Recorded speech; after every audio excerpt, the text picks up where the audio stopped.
बच्चों, अब हम लोग पार्ट 2 में इसके आगे पढ़ेंगे।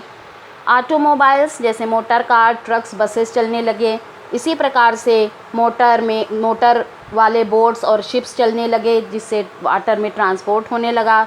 19वीं शताब्दी के शुरुआती सालों में एरोप्लेन का डेवलपमेंट हुआ। बाद में इसे और इम्प्रूव किया गया और डेवलपमेंट हुआ, तो पैसेंजर और गुड्स यानी सामान ले जाए जाने लगे। Electric train, monorail, supersonic aeroplane, spacecraft, ये सारी चीज़ें हैं जो 20वीं शताब्दी यानी 20th सेंचुरी में स्टार्ट हुई। अब यहाँ पर आपने मोड्स ऑफ ट्रांसपोर्ट इस वीडियो के पहले भाग में देखा होगा। अब हम आगे इसमें जानेंगे कि किस प्रकार से हम मेज़रमेंट करेंगे। मेन रूप से हम इसमें लेंथ के बारे में जानेंगे। अब इसमें how wide is the disc, कि ये डिस्क कितनी चौड़ी है, कितनी वाइड है। तो अब हम इसके लिए कुछ एक्सपेरिमेंट करेंगे। आपने देखा होगा कि बस है, रिक्शा है, हमको स्कूल से घर, घर से स्कूल पहुंचाते हैं, तो आप कैसे जानेंगे कि ये कितनी दूर है? इसी प्रकार से हमें इस प्रकार से कि हम कहीं पर जाते हैं बस से, ट्रेन से, शिप से, तो ये कितनी दूर है।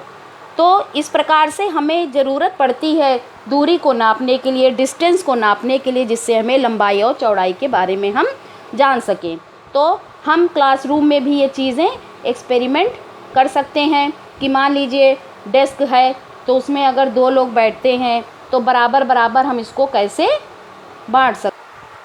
तो हम इसमें आगे टीचर की सजेशन ले करके इसको हम बांट सकते हैं, किसी भी चीज़ से नाप सकते हैं।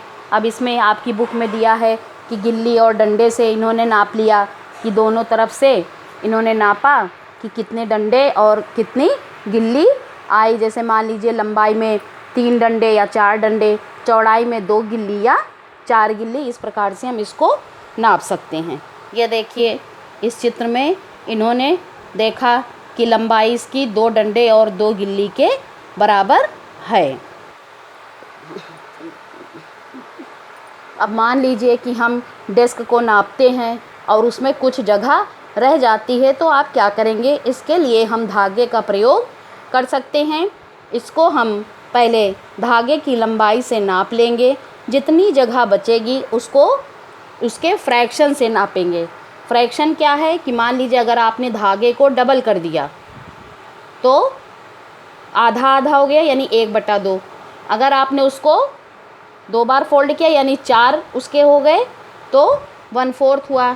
अगर आपने एक बार और मोड़ दिया तो 8 बार हो गया, यानी उसका 1/8 भाग हो गया, यानी 1/8 फ्रैक्शन हो गए। तो आप इस तरीके से बाकी बची हुई जगह को नाप सकते हैं। बच्चों, अब हम लोग ये कह सकते हैं कि इतना सब करने की जगह हम अपनी ज्योमेट्री बॉक्स की स्केल का भी प्रयोग कर सकते हैं। Yes, of course we can use.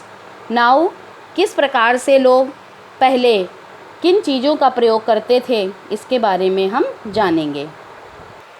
बच्चों, जब हम लोग टेलर के यहाँ जाते हैं तो वो कपड़े सिलने के लिए कपड़े को नापता है। कारपेंटर दरवाजे को नापने के लिए हाइट और विड्थ लेता है।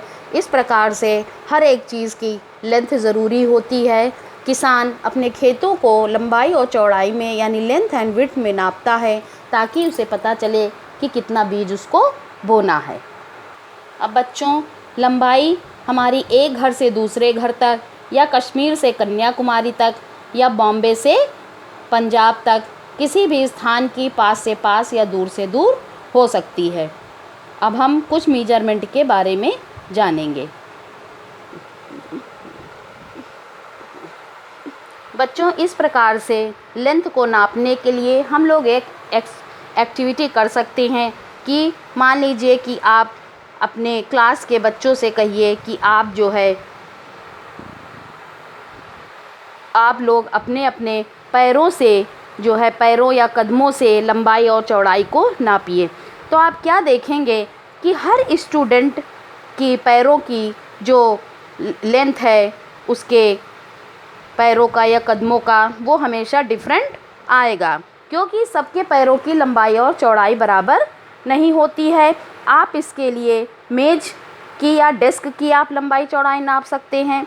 हैंड स्पॉन से जिसको हिंदी में बालिश्त कहते हैं, उससे अगर आप नापेंगे तो देखेंगे कि हर बार अलग अलग स्टूडेंट्स का लंबाई और चौड़ाई अलग अलग ही आएगा।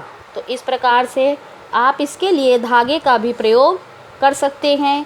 तो अलग अलग अगर आता है तो इसमें विश्वसनीयता यानी रिलायबिलिटी नहीं रहती है। तो we see that measurement means the comparison of an unknown quantity with some known quantity. This known fixed quantity is called unit. तो इसको हम यूनिट कहते हैं। और इसके अलग अलग the result of measurement is expressed in part. One part is number and other part is unit of measurement. जैसे हमारे घर से हमारे स्कूल की दूरी 1 या 2 किलोमीटर है, तो उसमें जो न्यूमरल है 1 या 2 वो पहला पार्ट है, और जो किलोमीटर है वो हमारा दूसरा पार्ट है। तो यही यूनिट कहलाती है। One part is number and second part is unit. इस प्रकार से अगर पहले ज़माने में अगर 12 फुट लेंथ है तो इसका 12 नंबर हुआ और फुट लेंथ इसका यूनिट हो गया। इस प्रकार से हम आगे चैप्टर में और बातें भी जानेंगे। तो इस प्रकार से अगर हम क्लासरूम की लंबाई नापें, अगर लेंथ ऑफ फुट से नापें या हम अपने हैंड स्पॉन से नापें, तो हर स्टूडेंट का अलग अलग लेंथ आएगा। तो इस प्रकार से हमें some standard unit of measurement की ज़रूरत पड़ेगी, जो कि पर्सन टू पर्सन चेंज ना हो।